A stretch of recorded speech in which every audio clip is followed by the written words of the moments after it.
मे महिन्यातली 7 तारीख होती. सोमवार होता. उन्हाळ्यानं आग ओकायला सुरुवात केली होती.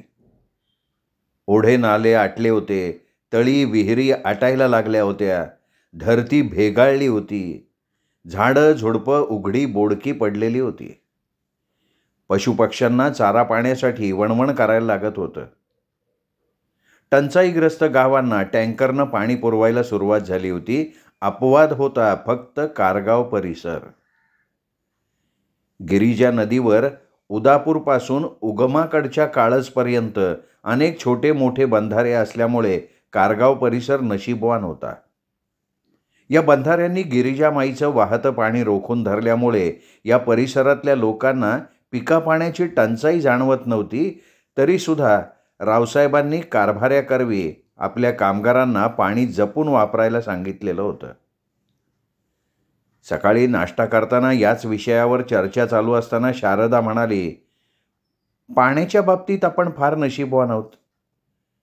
रोहिणी नक्षत्रातला वळवाचा पाऊस पडला नाही तर नाईलाजास्तव शासनाला नदीवरच्या पंपांना सील लावावं लागेल. शारदा, जे जगाचं होईल ते आपलं होईल, त्याची एवढी काय चिंता करायची. अक्कासाहेब, शेतातलं पीक डोळ्या देखत करपायला लागलं ना तर शेतकरी हवालदिल होतो. विषय बदलण्यासाठी गीताई म्हणाल्या, सुनूचा वाढदिवस अवघ्या 5 दिवसावर आला रावसाहेब. परवा अक्कासाहेबांनी आठवण करून दिली म्हणून विचारतीये. साजरा करायचा का नाही ते सांगा. तुमचं काय मत आहे? 7 वर्षांपर्यंत विषय सालाचा वाढदिवस साजरा करतात. दुसरा, चौथा, 6वा वाढदिवस शक्यतो साजरा नाही करत आणि त्यानंतरही प्रतिवर्षी वाढदिवस साजरा करतात. गीताई, सुनूचा हा वाढदिवस दुसरा आहे. परंतु आपण अक्कासाहेबांच्या समाधानासाठी सुनूचा वाढदिवस घरगुती स्वरूपात साध्या पद्धतीनं साजरा करू. सुगंधा स्मृतीच्या वास्तुशांती. या कडक उन्हाळ्यानं लोकांच्या तोंडचं पाणी पळवलंय. खरं तर वास्तुशांती धूमधडाक्यात साजरी करायची होती, पण लोकांनी आपल्याला नावं ठेवू नयेत म्हणून ती सुद्धा साध्या पद्धतीनं साजरी करावी लागणार आहे. विधिवत होम करून गृहप्रवेश करायचा, असं माझं प्रांजळ मत आहे. हलक्या जाती जमातीतल्या लोकांचं कसलंही निंदनीय वर्तन समाज विचारात घेत नाही, पण आपल्यासारख्याचा पाय थोडा जरी वाकडा पडला तर लगेच त्याचं भांडवल करून निंदा सुरू होते. समाज 2 तोंडी असतो रावसाहेब. जळता जळणार नाही. काय भीक लागली यांना, असं म्हणायलाही समाज कमी करणार नाही बरं. 100 पुण्यांना 1 पाप मारक ठरतं. शारदा, जर तू आमच्या मताशी सहमत नसलीस तर वास्तुशांती आपण. रावसाहेब, तुमची मतं वावगी नाही आहेत. जनमानसाचा, वास्तवतेचा विचार करणारी आहेत. वारा वाहील तशी शहाण्या माणसानं पाठ फिरवायची असते. गोरगरिबांसाठी कृष्ण मंदिरात अन्नदानाचं पुण्यकर्म निरंतर चालू आहे तुमचं. पाऊस पडू द्या, सुगीचे दिवस येऊ द्या, मग पाहिजे तर श्रावणातल्या एखाद्या सोमवारी सुगंधा स्मृतीमध्ये सत्यनारायणाची महापूजा घालू आणि अन्नदान करा. मग मात्र शारदाला आग्रह धरता आला नाही. ती बोलायची बंद झाल्यावर रसोईच्या दारातनं जिजा हसत म्हणाली, पकोडेऐवजी आज दहीवडे करायला पाहिलं होती गीताई. पकोडे एवढे काही थंड झालेले नाहीत जिजा. नाश्त्याच्या वेळी चर्चेसाठी निवांत वेळ असतो. रावसाहेब, पकोडे गरम करून आणायचे का? गरम पदार्थ तोंडात घातला ना तर जिभेला चटका बसतो. शारदा देवी, थंड झालेले पकोडे आवडतात मला. तुम्हा दोघींची आवड माहीत नाही मला. जिजा, आमच्या डिशमधले पकोडे गरम करायला घेऊन जा. रावसाहेबांसाठी साखर टाकून दही आणलंस तरी चालेल. मी पंक्ती प्रपंच कधी करत नाही शारदा. तेवढ्यात फोन आल्याचं सदा सांगायला आला. रावसाहेबांना उठावंच लागलं. फोनचा रिसिव्हर कानाला लावून त्यांनी विचारलं, हॅलो, कोण बोलतंय? मी चिखलीहून शेवंता बोलतेय दाजी. बोल बोल बोल, सकाळी सकाळी केलास फोन? थोड्या वेळापूर्वी बाबांना अटॅक आलाय. त्यांना घेऊन योगेश दादा संजीवनी हॉस्पिटलमध्ये येतोय. घरात काही कटकटी झाल्या का? चुलत्यानं विहिरीच्या पाण्यावरनं पुन्हा कटकटी सुरू केल्यात. स्वतःच्या विहिरीतलं पाणी विकतोय आणि आमच्या विहिरीतल्या पाण्यावर हक्क सांगतोय. शेवंता मुसमुसत म्हणाली. हे बघ शेवंता, रडायचं नाही. 10-15 मिनिटात मी संजीवनी हॉस्पिटलमध्ये पोचतो. सगळं ठीक होईल, काळजी करायची नाही. मी येऊ का कारगावला? तू येऊन करणार काय? दुपारी फोन करीन मी तुला. बाबांना काही होणार नाही ना दाजी? अलीकडच्या विज्ञानानं फार मोठी गरुड झेप घेतली आहे शेवंता. काळजी करू नको, फोन ठेवतो. रावसाहेब कपडे घालत असताना शारदा आली. तिने विचारलं, फोन कोणाचा होता? शेवंताचा. काय म्हणाली? तुझ्या काकांना अटॅक आलाय, त्यांना घेऊन योगेश भाऊ येत आहेत. संजीवनी हॉस्पिटलमध्ये त्यांना ॲडमिट करायचं आहे. तातडीने उपचार करायला पाहिजेत. मी येऊ तुमच्याबरोबर? नाही, आत्ताच नको, फोन करीन मी. योगेश घाबरून गेला असेल. थोडेफार पैसे बरोबर घेऊन जा. शारदा चिंतातूर स्वरात म्हणाली. 50,000 हजारांची 2 बंडलं खिशात टाकून रावसाहेब लागलीच वाड्यातनं बाहेर पडले. संजीवनी हॉस्पिटलच्या डॉक्टर अरविंद कुलकर्णी यांच्याशी रावसाहेबांचे स्नेहसंबंध होते.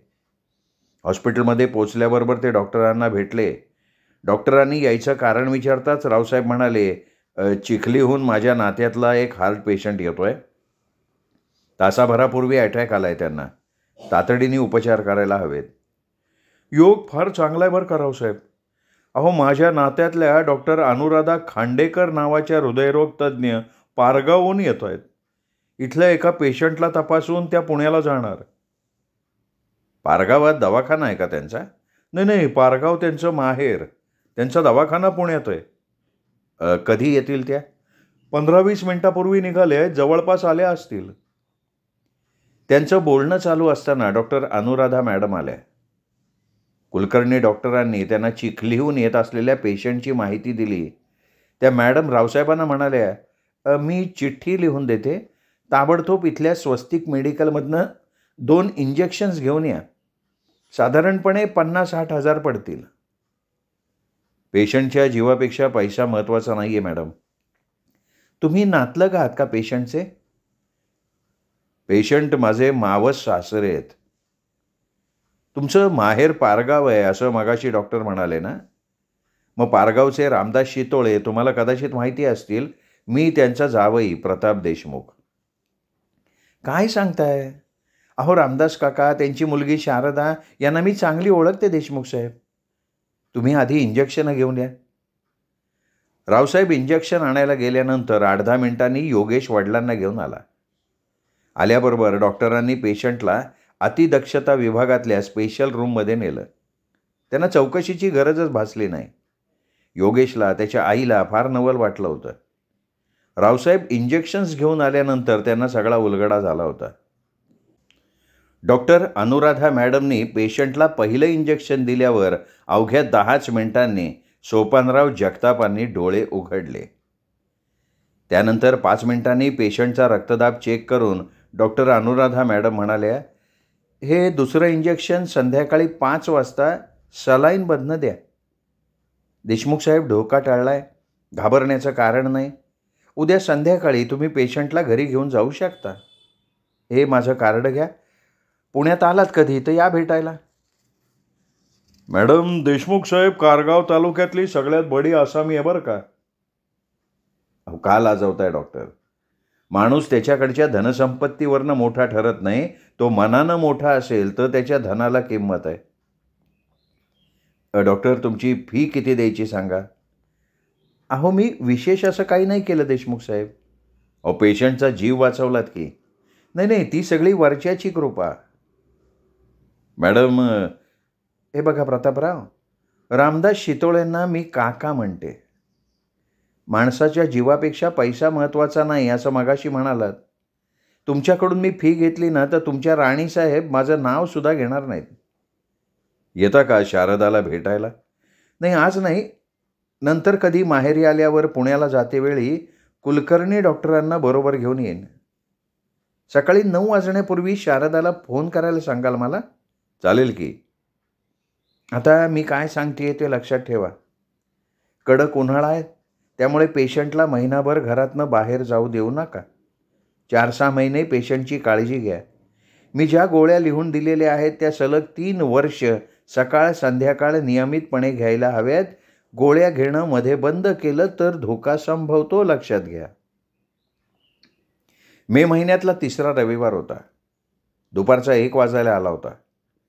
रणरणत्या उन्हाच्या झाडा अंगाला भाजून काढायला लागल्या होत्या. सुट्टी असल्यामुळे रावसाहेब एकटेच छताच्या पंख्याची हवा अंगावर घेत ऑफिसातल्या आराम खुर्चीत बसून सगळे व्यवहार पारदर्शक असून सुद्धा आवक जावकच्या वह्यांवरनं नजर फिरवत होते. नोकरा चाकरावर मालकाचं बारीक लक्ष असावं लागतं. मोह फार वाईट असतो.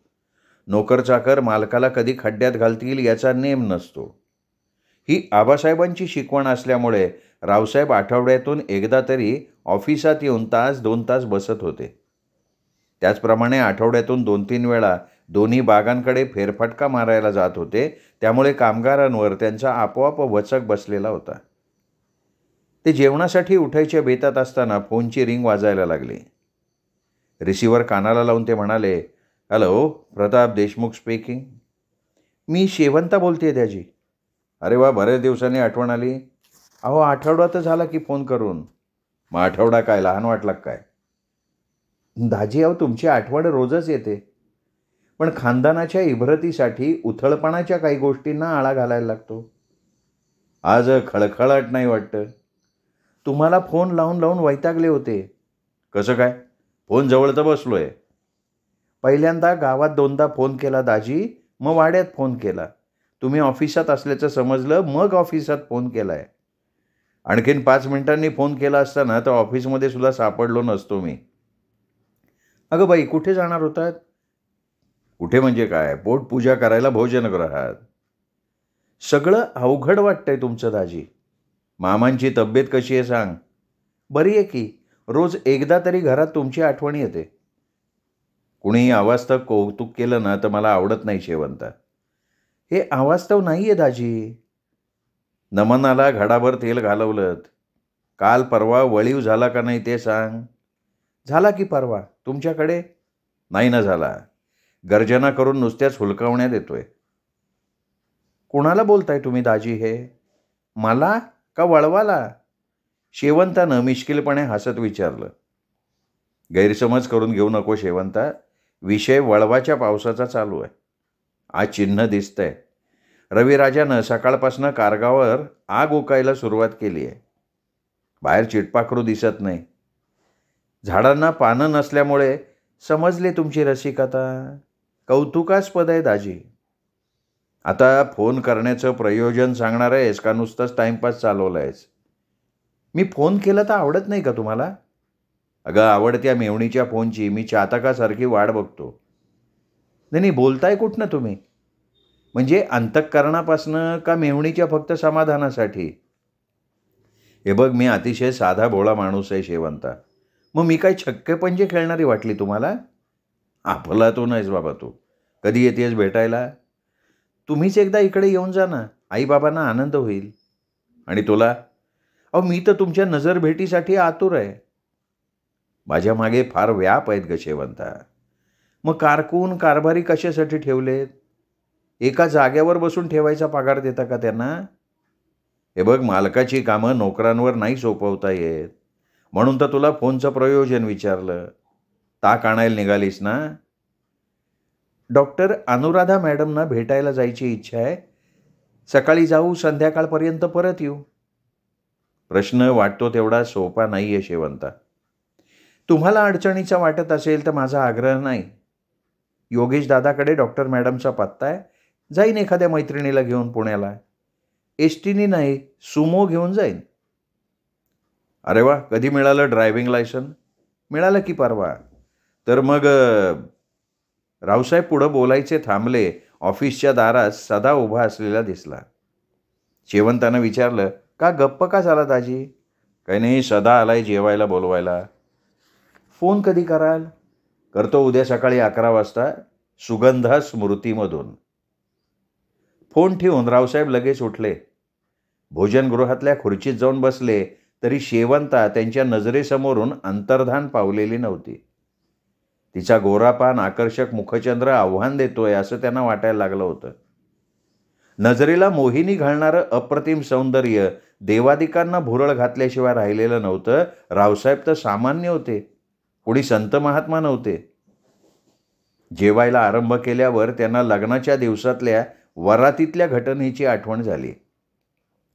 वरात मिरवत वाड्याकडे येत असताना शारदाला झोप अनावर झाली होती. सजवलेल्या रथातच तिला मागच्या बाजूला झोपायला सांगून तिच्या जागेवर आपण शेवंताला बसायला सांगितलं होतं. ईश्वरी संकेत तर नसावा ना तो? अहो, लक्ष कुठे आहे तुमचं? कुठल्या आठवणीत रंगून गेलाय? रंगून जाण्यासाठी माझ्या आयुष्यात एकही घटना घडलेली नाही शारदा. मी सरळमार्गी माणूस आहे. आबासाहेबांचीच नाही तर गीताईंची सुद्धा माझ्यावर करडी नजर असल्यामुळे इतरांप्रमाणे मला कधी उन्हाडक्या नाही करता आल्या. कधी कसले छक्केपंजे खेळायचे वाममार्गी उद्योग मला नाही करता आले. आयुष्यात कधी शेवाळावर पाय ठेवायचा प्रसंगही आला नाही माझ्या. शारदाकडे रोखून बघत रावसाहेबांनी उत्तर दिलं, नाही, तुमचं जेवणाकडे लक्ष नाही आहे असं वाटलं म्हणून. शारदा, माणसाचं चारित्र्य ही त्याची सगळ्यात मोठी जमेची बाजू असते. दुराचारी, व्यभिचारी, भ्रष्टाचारी माणूस समाजात कधी ताठ मानेनं मिरवू शकत नाही. रावसाहेब, अहो, कमीत कमी जेवताना तरी चर्चेचा विषय शुद्ध निर्मळ असावा. भूक नाही का तुम्हाला? गीताईंनी विचारलं. दीदींनी दहीवडे केले होते, बळेच 2-3 खायला घातले. त्यातून ताटातली पालकाची भाजी माझ्या आवडीची, त्यामुळे टाइमपास करत होतो मी. रावसाहेब हसत हसत म्हणाले, जिजाला एखादी बेसनपोळी काढायला सांगू का? नाही, नको गीताई, मसाला टाकून ग्लासभर ताक आणायला सांगा फक्त. ताटातली मसाला भेंडी पाहिली नाही का? म्हणून तर ताक आणायला सांगतोय ना गीताई. तेवढ्यात मेघगर्जना सगळ्यांच्या कानावर पडली. त्यानंतर 4-5 मिनिटांनी धुळीच्या लोटांबरोबर तुफानी वारा सुसाट वेगानं उगवतीकडनं व्हायला लागला. गीताई म्हणाल्या, आज वळीव आपल्याला हुलकावणी देऊ शकणार नाही असं वाटतंय बरं का रावसाहेब. हो ना, वरुणराजाला आज कारगावची दया येणार असल्यासारखं वाटतंय. त्याला सगळ्या जगाची चिंता असते अक्कासाहेब. पाप, पुण्य, नीती, अनिती तो पाहत नाही. विधीनी ठरवलेल्या दिवशी, ठरलेल्या वेळी माणिक मोत्यांची बरसात करत त्याला यावंच लागतं. हे बोलणं कुठे होतंय ना होतंय, तोच टप्पोऱ्या थेंबांच्या जलधारा रण रण कोसळत धरतीला मंगल स्नान घालायला लागल्या. कांठळ्या बसवणाऱ्या विजेच्या लखलखाटात मेघगर्जना होताच रावसाहेबांना सुनंदाची आठवण आली. त्यांनी लगेच विचारलं, सुनंदा कुठे आहे ग शारदा? धनाजीबरोबर मागच्या आंब्याकडे गेली होती. चिंता करू नका रावसाहेब, धनाजी पोरीला घेऊन आंब्याखाली थांबणार नाही. मेघगर्जना होताच खोलीत येऊन बसला असेल तो. अहो, पाड खायचे तसा सुनूनं हट्टच धरला होता. मग मिळाले असतील का त्यांना पाड? पाडांना गळती लागली आहे रावसाहेब. पुन्हा जोराचा कडकडाट झाल्यावर जेवण अर्धवट सोडून गीताई वाड्यामागच्या दाराकडे गेल्या. दारातून धनाजीला मोठ्यांदा हाका मारल्या. धनाजी खिडकीतनं म्हणाला, पाऊस येण्यापूर्वी आम्ही इथं आलोय गीताई. सुनू काय करतीये? ती खाती ना पाड. किती मिळाले रे पाड? 20-25 भेटले. पाऊस कमी झाल्यावर घेऊन येतो. मग दार लोटून गीताई पुन्हा भोजनगृहात आल्या. खुर्चीवर बसल्यावर म्हणाल्या, 20-25 पाड मिळालेत असं धनाजी म्हणाला. वाऱ्याने पाडांचा आंब्याखाली सडा पडला असेल गीताई. पाऊस उघडल्यावर धनाजी जाईल आणायला. गीताई, पाऊस वर्षभराची एकदम कसर काढतोय. रावसाहेब, वळवाचा पाऊस आहे. वळवाच्या पावसाचं पाणी जमिनीत फारसं मुरत नाही. बहुतेक सगळंच्या सगळं पाणी नदी नाल्यातनं वाहून जातं. काळ्या आईसाठी खरा पाऊस मृगाला सुरुवात झाल्यानंतरचा. पण ओढे नाले व्हायला लागले असतील. अहो, सगळीकडे शिवारवर पाणीच पाणी दिसतंय. बांध फुटले असतील, ताले ढासळल्या असतील, झाडं पडली असतील, गंजी छपरं उस्तरली असतील. नुकसानीचा अंदाज नाही करता येणार. करपणाऱ्या झाडाझुडपांना जीवदान मिळालं. पशुपक्ष्यांच्या चारा पाण्याची सोय झाली. धरतीची, पिकाची, माणसांची तहान भागली, हा फायदा नुकसानीपेक्षा मोठा आहे गीताई. रावसाहेब संतोषानं म्हणाले. रावसाहेब भात घेणार ना थोडा? हां, दुधाबरोबर घेईन थोडा. भाताबरोबर दही आहे की. जेवणानंतर 1-2 पाड खायचे आहेत मला. मे महिन्यातल्या 20 तारखेपासून महिना अखेरपर्यंत कारगाव परिसरात एकूण 3 वळीव पडले होते. धरणीमाता सुखावली होती. बळीराजाची पूर्व मशागतीची कामं सुरू झाली होती. माळरानं हिरवाळली होती. झाडाझुडपांनी नवीन साज घ्यायला सुरुवात केली होती. आल्हादकारी हवा झुळूझुळू वाहू लागल्या कारणानं असह्य होणारा उकाडा नाहीसा झाला होता. जून महिन्यातली 4-5 तारीख असावी. सकाळचा नाश्ता पाणी उरकून रावसाहेब भोजनगृहाबाहेरच्या जोत्यावरनं उतरत असताना त्यांना विलास वाड्याच्या प्रवेशद्वारातनं आत येताना दिसला. स्वच्छ धुवून इस्त्री केलेला शर्ट पायजमा त्यांनी घातला होता. मुंडन केल्यामुळे डोक्यावर परीड घडीची टोपी होती. चेहरा उतरलेला होता. रावसाहेबांना बघताच तो त्यांच्या नजरेला नजर न भिडवता खाली बघत जागच्या जागी थांबला. 4 पावलं पुढं होऊन रावसाहेबांनी त्याला विचारलं, काळजून आलायस का कामठीहून आलायस? काल दुपारी 4 वाजता काळजून इकडे यायला निघालो तो, पण यायला गाडी नाही भेटली लवकर. कामठीला येईपर्यंत दिवस मावाळला. आता कापडाची पिशवी दिसत नाहीये. बाहेर सायकलला अडकवली ती. कामठीहून सायकलनी आला? नाही, घरापुढच्या अंगणात मोठ्या आईनं लावलेल्या कलमी आंब्याच्या झाडाला औंदा फार आंबे लागलेत. आईने आग्रह धरला म्हणून काल दुपारपर्यंत 150 आंबे काढले. मनभराचं वजन स्टँडपासून इथपर्यंत आणणं शक्य नव्हतं, म्हणून सायकल दुकानदाराला तुमची ओळख सांगून सायकल घेतली. तेवढ्यात पाठीमागच्या दारानं धनाजी वाड्यात येताना दिसला. रावसाहेबांनी त्याला बोलवलं. धनाजी जवळ आल्यावर म्हणाले, हे बघ धनाजी, हा आपल्या गीताईंचा मुलगा विलास. याला तुझ्याबरोबर चहा नाश्त्याला घेऊन जा. मी आंब्याची पिशवी घेऊन येतो ना रावसाहेब. अरे ती धनाजी आणेल. धनाजी, नाश्ता पाणी करून झाल्यावर विलासला पाठीमागे घेऊन ये. मी आता ऑफिसमध्ये जाऊन बसणार आहे. ठीक आहे ना मालक. तेवढ्यात गीताई पाठोपाठ शारदा बाहेर आली. विलासनं केलेलं मुंडण बघून गीताईंच्या डोळ्यातनं अश्रू व्हायला लागले. त्यांच्या कंपायमान हाताला धरून शारदा म्हणाली, गीताई, जे अटळ होतं ते घडलंय. जन्म मृत्यू आपल्या हातात नसतो ना. कधी वारला तुझा बाप? गीताईंनी कातर सुरात विलासला विचारलं. परवा 13वा झाला. आणि 13व्याला पैसे? ते आईचं मंगळसूत्र मोडलं. मग गीताईनं ओंजळीनं तोंड झाकून त्या मटकन खाली बसल्या. रडता रडता म्हणाल्या, फुटकं नशीब घेऊन जन्माला आले होते मी रावसाहेब. फार भोगलं हो. सांगून उपयोग झाला नसता म्हणून कुणाला सांगितलं नाही. कमीत कमी नवऱ्याच्या राखेला तरी हात लागायला पाहिजे होता. मोठ्या आई, बाबाच्या आस्ती एका मडक्यात भरून ठेवलेत. कारण शेवटची घटका मोजताना ते मला म्हणले, पोरा, मला तुझ्या मोठ्या आईची माफी नाही मागता आली. तिची नजर भेट होईन म्हणून जीव तळमळत होता, पण तसा काही योगच नव्हता. माझं तोंड बघायला ते येणार नाही हे माहिती असून बी मला वेडी आशा लागून राहिली होती. माझ्या आस्ती एका मडक्यात भरून ठेव आणि मोठ्या आईच्या हाताने गिरिजा नदीत विसर्जन कर म्हणले मला. त्यानंतर शोकसागरात बुडालेल्या गीताईंचं सांत्वन करणं फार अवघड होऊन बसलं. शारदाने रावसाहेबांना खुणावलं. रावसाहेब पुढे झाले. गीताईंना म्हणाले, गीताई, शांत व्हा. हे बघा, तुमचा राग निवळला असता, तुम्ही होकार दिला असता, तर आपण काळजला गेलो असतो.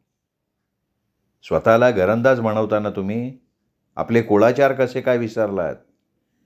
काळजावर दगड ठेवा, सावरा स्वतःला. उठा बरं. मग गीताईंना शोकाला आवर घालायला लागली. त्या म्हणाल्या, रीतिरिवाज परंपरा विसरले होते म्हणून मनाला आवर घालू शकले नाही. शेवटचं रडून घेतलं. रावसाहेब ऑफिसमध्ये जाऊन बसल्यानंतर 15-20 मिनिटांनी स्वतः गीताई विलासबरोबर ऑफिसकडे आल्या. रावसाहेबांनी आश्चर्यानं त्यांना विचारलं, अरे गीताई, तुम्ही आलात? यावं लागलं. कडूचं बेणं म्हणून कपाळावर शिक्का मारला गेलाय असं गेल्या वेळी विलास म्हणाला होता. सगळी माणसं तुमच्यासारखी सदाचारी सरळमार्गी नसतात. पैसा फार वाईट असतो. तो मिळवण्यासाठी माणूस कुठल्याही थराला जातो. म्हणून नातलगांपासून 4 हात दूर राहावं हे सांगायला आले मी. गीताई, आजपर्यंत अनेक परक्यांचे संसार उभे करून दिलेत मी. विलास परका नाहीये मला. विलासच्या हातात पैसा देणार नाही मी. तुमच्या ऋणातून थोडंफार उतराई होण्यासाठी विलासला स्वतःच्या पायांवर उभं करणार आहे मी. आत या, शांतपणे माझ्या जवळच्या खुर्चीत बसा. गीताई आत येऊन खुर्चीत बसल्यावर रावसाहेबांनी विलासला विचारलं, तुझं शिक्षण किती झालंय विलास? 9वी शाळा सोडली मी. शाळा सोडल्यानंतर काय काय केलं? काय 2 वर्ष एका गॅरेजमध्ये फिटर म्हणून काम केलं. नंतर फिटाच्या गिरणीत काम केलं. ते फिटर काम का सोडलं? तो गॅरेजचा मालकच वारला ना, गॅरेज बंद पडलं. गावी शेती किती राहिले? गुंठा भरवी नाही, घर आहे फक्त. तुझी अपेक्षा काय आहे? मला स्वतःच्या पायावर उभं राहायचंय. तुम्ही जर मला एखादा छोटासा उद्योगधंदा काढून घातला तर इमाने येतबारे करेल मी. हे बघ, त्यासाठीच मी तुला कारगावला यायला सांगितलं होतं. तुझी मोठी आई माझी मावळण असली तरी त्या मला अन्नदात्या आई इतक्या परमप्रिय आहेत, आदरणीय आहेत. त्यांच्या मायेच्या पंखाखाली मी लहानाचा मोठा झालो आहे. त्यांनी मला कधी माझी आई आठवू दिली नाही. त्यांच्या ऋणातून उतराई व्हायचं आहे मला. म्हणून आठवडाभराच्या आत मी तुला एक छोटंसं गॅरेज टाकून द्यायचं ठरवलं आहे. राहण्यासाठी एखादी छानशी डबल रूम भाड्याने घेऊन देणार आहे.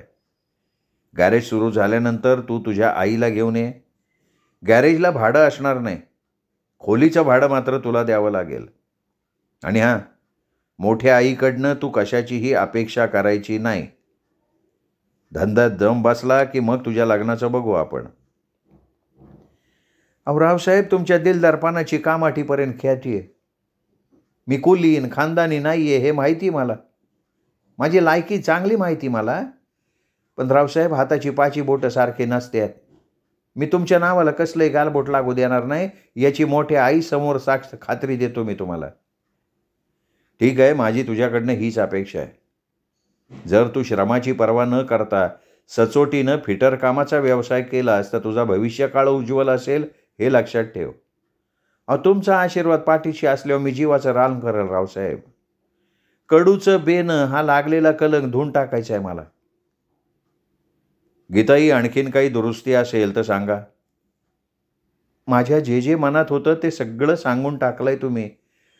कृतार्थ झाल्यासारखं वाटायला लागलंय रावसाहेब. असं म्हणून गीताई समाधानानं उठल्या. अहो गीताई, उठलात का तुम्ही? सुनूला घेऊन अक्कासाहेब गावात जाणार आहेत. रसोईत एकटी असल्यावर ना जिजा गांगरते. सुनूची काही खरेदी दिसतीये. अहो, तिने पैंजण घेण्यासाठी हट्ट धरलाय. सुगंधा स्मृतीतला आपला फ्लॅट तिला बघायचा आहे. मग सुभानला सांगून ठेवलंय ना? असेल सांगितलेलं. गीताई ऑफिसमधनं बाहेर पडल्यावर रावसाहेबांनी कारभाऱ्यांना विचारलं, आपलं गुऱ्हाळ आणखीन किती दिवस चालणार आहे जाधव साहेब? फक्त उद्याचा दिवस. वळवाच्या पावसामुळे 3-4 आधणं काढता नाही आली. हे बघा, हा गीताईंचा मुलगा आहे, विलास याचं नाव. बाकी सगळं ऐकलंय तुम्ही? आपल्या बाजार तळालगतच्या बखळीच्या डाव्या कोपऱ्यातल्या कडुलिंबाच्या झाडाजवळ कोपऱ्यात गुंठाभर जागेत पत्र्याचं शेड उभं करून विलासला आपल्याला गॅरेज टाकून द्यायचं आहे. आत 10-12 फुटाची कुलूपबंद रूम आणि बाहेर 10 बाय 8 फुटाचं ओपन शेड. पुढे पार्किंग. पार्किंगसाठी रस्त्याला लागून 10-20 फूट मोकळी जागा असू द्या. विलासला चांगलं भक्कम गॅरेज उभं करून द्या. हवेच्या विद्युत पंपासह गॅरेजसाठी लागणाऱ्या सगळ्या साहित्याची खरेदी करून द्या त्याला. एक विनंती करायची रावसाहेब. कुठली? मी काय म्हणतो, सरावासाठी एखाद्या गॅरेजमध्ये मला 3-4 महिने काम करावं वाटतंय. कुणाच्या तक्रारीला वाव राहू नये म्हणून गाड्या दुरुस्तीचे काही बारकावे मला समजून घ्यायचे. काही हरकत नाही, सूचना रास्त आहे तुझी. येत्या दसऱ्याला तुझ्या गॅरेजचं निवांत ओपनिंग करू आपण. चालेल ना? खोलीचं तेवढं लवकरात लवकर. जाधवसाहेब, एखादी बऱ्यापैकी डबल रूम आहे का तुमच्या पाहण्यात? हा प्रश्न मी सोडवतो रावसाहेब. माझ्या घराच्या बाजूला 5 डबल रूम भाड्यानं देण्यासाठी तयार आहेत. लाईट पाण्याची सोय आहे, पुढे अंगण आहे, दोन्हीकडे सावलीसाठी मोठी 2 झाडं आहेत.